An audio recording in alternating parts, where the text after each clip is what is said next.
नमस्ते बच्चों, आगे चले। हम पढ़ रहे थे पाठ 17 बाज और सांप। The snake asked to the eagle, "Why did you prepare to die so fast?" सांप ने बाज के पास जाकर पूछा कि इतनी जल्दी मरने की तैयारी क्यों कर ली। बाज ने लंबी सांस भरकर कहा कि लगता है अंतिम समय पास है, लेकिन मुझे अपने जीवन से कोई शिकायत नहीं है। After taking the deep breath, the eagle realized, I think my life is going to end soon, and I didn't complain about it. मैंने अपने जीवन का खूब आनंद उठाया है। आकाश की असीम ऊंचाइयों को मैंने अपने पंखों से नापा है। बाज ने कहा, I had a lot of happiness in my life. I have traveled far and wide. I have measured the infinite height of the sky. बाज सांप को चुनौती देता है कि तुम्हारा बहुत दुर्भाग्य है कि तुम जीवन भर आकाश में उड़ने का सुख न भोग सके।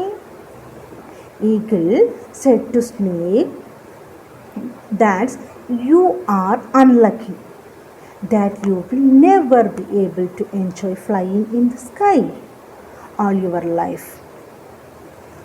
सांप बाज से कहता है कि आकाश से उसे क्या लेना है। वह आकाश में रेंग तो सकता नहीं, उसे अपनी गुफा ही आरामदेह व सुरक्षित लगती है।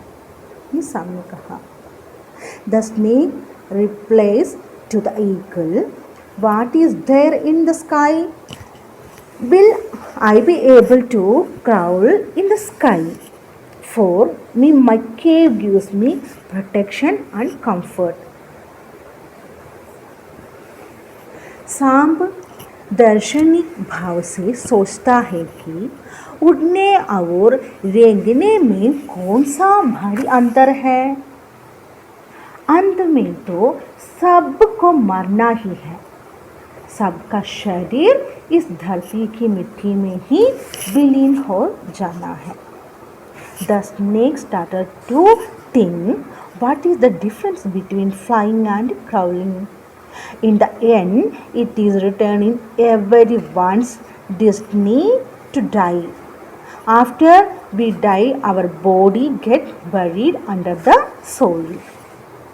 बाज ने अपना सिर उठाकर सांप की गुफा के चारों ओर दृढ़ित घुमाई तो देखा कि चट्टानों की दहारों से गुफा में पानी टपक रहा था। पूरी गुफा सीलन और अंधेरी में डूबी थी। Eagle raised his head and looked around the cave of the snake, and he saw water dripping from the cracks of the rocks. The cave was damp and dark. भयानक दुर्गंध चारों ओर फैली थी। उसे सांप को देखकर ऐसा लगा कि जैसे वर्षों से पड़ी कोई चीज़ सड़ रही थी।